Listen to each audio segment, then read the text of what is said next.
Zanu PF does not compromise on power. When we talk about power, we talk about it wholly. And we will do what is necessary to ensure we have retained the power. Ndirikureva panapo. Ndirikureva nyaya kuti makomrades pane vakanga vari mufrandi nguva iyoyo, nokuti mumwe munhu anozva ozodzokera oti ko hamusi kunzwa here pari kutaurwa zviri kutaurwa nezviri kutaurwa taurwa izvi zvikunzi zviri kutaurwa taurwa izvi.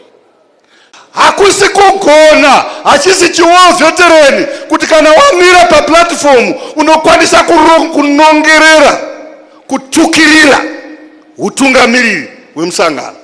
Kutukirira utungamiriri wemusangano, kunyangwe district chairman wemusangano musarega achitukirirwa, because muconstitution muri kutaura kuti league iduty renyu to protect the interests of the party and its leadership.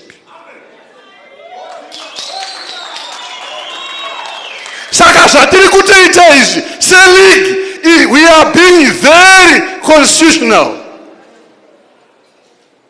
That is why